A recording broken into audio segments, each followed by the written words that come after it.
नवनाथ वाघमारेसारख्या आणि हाकेसारख्या प्रवृत्ती त्याला आमच्या मराठवाड्याच्या भाषेत असे कुत्रे ना हे सत्ताधाऱ्यांनी सोडलेले दिसतात।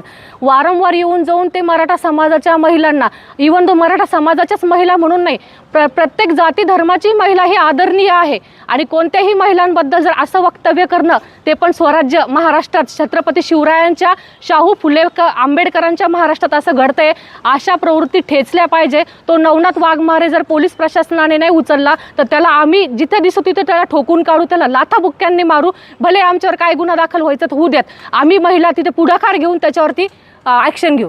जसं की आता सरांनी सांगितलं की ज्या वक्तव्यांचा मुळे हा सगळा प्रकार घडला, खरं तर त्याची सुरुवात जी आहे ती बावनकुळे यांच्या माध्यमातून झाली असं म्हणायला हरकत नाही, याबद्दल तुमचं मत काय? आता चंद्रशेखर बावनकुळेंनी ज्या काही कुणबी नोंदी होत्या त्या रद्द करायला आदेश दिला असं मी ऐकलंय मीडियामध्ये। त्यांच्यावरती आमचे मनोज दादा बोललेत, मराठा समाजही बोलला। चंद्रशेखर वैयक्तिक माझ्या कुटुंबात माझी पत्नी, माझी सून अशा आशयाचे वक्तव्य केले, त्याच्यानंतरचा हा प्रकार पुढे घडलेला आहे। बावनकुळेंनी हे जे वक्तव्य केलं ना की माझी सून मराठ्याची आहे, बायको मराठ्याची आहे, ह्या वक्तव्यामुळेच ह्या वाघमारे सारख्या नालायक कुत्र्याची हिंमत झाली की मराठ्यांच्या पोरी ह्या घरं घुसतात। अरे तुझ्या आई बहिणी घरं घुसत असतील, आम्ही तसं बोलणार नाही, तुझ्या आई बहिणी घरं घुसतील असं आम्ही बोलणार नाही, कारण छत्रपती शिवरायांचे आम्हाला संस्कार आहे, डॉक्टर बाबासाहेब आंबेडकरांचे आमच्यावर संस्कार आहे की सगळ्या आई बहिणी आम्हाला सारख्या आहे। तू याच्यानंतर जर तोंड सांभाळलं नाही, तुला आत्ताच लोक महाराष्ट्रात शोधतायत, सगळ्या महाराष्ट्रातला मराठा समाजाचा तुझ्यावर रोष आहे, बोलण्याआधी आपली लायकी आणि आपली पात्रता तपासायला पाहिजे। नवनाथ वाघमारे, तुझी लायकी किती त्याप्रमाणे तू वागायला पाहिजे। जर आपण पाहिलं तर या अगोदर फक्त ते मनोज जरांगे पाटलांवर टीका करायची, आज थेट ते समाजाबद्दल बोलतात। मनोज जरांगे पाटलांबद्दल टीका करत होते ते समाजाचे नेते, ते पण आम्हा महिला आणि मुलींना का बोलायचं? येऊन जाऊन महिला मुलींवरच कोणताही समाज असो, काही झालं की महिला आणि मुलींच्या इज्जतीवर बोट ठेवतात, हे चुकीचं नाहीये का?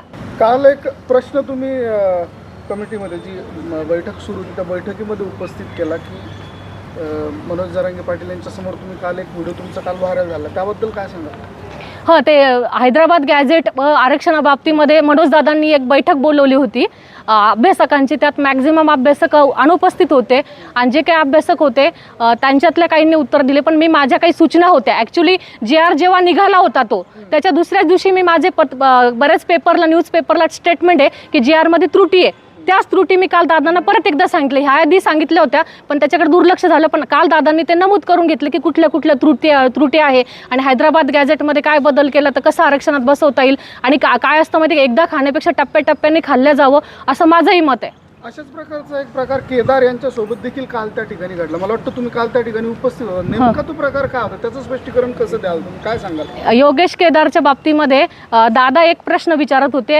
हैदराबाद गॅझेटचं स्पष्टीकरण, आणि योगेश केदार हे मराठ्यांना उपवर्गीकरण करायचं OBC मध्ये हे बोलत होते आणि त्यांना पण त्यांचं स्पष्टीकरण देता नाही आलं। जसं दादा म्हटलं की हैदराबाद गॅझेटरीमध्ये काय दुरुस्ती पाहिजे त्याचं स्पष्टीकरण योगेश केदारांना देता नाही आलं। त्यातला एक मुद्दा प्रचंड गाजला आहे, कदाचित तुमच्या आला असेल किंवा नसेल, पण व्हायरल तो मुद्दा एक असा आहे की 5 मिनिटं चला मला जरा तुमच्याशी बोलायचंय, आणि त्यावरती मनोज जरांगे म्हटले की जे काय बोलायचं असेल ते इकडेच बोला, तर तो जो मुद्दा आहे तो प्रचंड व्हायरल होता, पुन्हा एकदा केदार यांना ट्रोल केलं जातं, त्याबद्दल काय मत आहे तुमचं? कारण असाच प्रकार मागे एकदा मला वाटतं मुंबईमध्ये देखील घडलेला होता। आता योगेश केदारांना जे काही बोलायचं असेल, आता सुवर्णा मोहिते महाराष्ट्रात प्रसिद्ध ह्याच्यासाठी की जे बोलायचं ते ऑन कॅमेरा बोलायचं, बरोबर आहे? मग दादा काय म्हटले, मनोज दादा, की तुला जे बोलायचं तू माझ्या समोर बोल, तुझे साहजिक आहे। मनोज दादांचं ते स्टेटमेंट साहजिक आहे की ते एक सत्ताधारी पक्षातले नेते आहे, योगेश केदार हे कार्यकर्ता आहे एका सत्ताधारी पक्षामधला, दादा त्याच्यासोबत एका रूममध्ये कसे जातील, हा साहजिक एक सामान्य मराठा म्हणून आमचा पण प्रश्न आहे।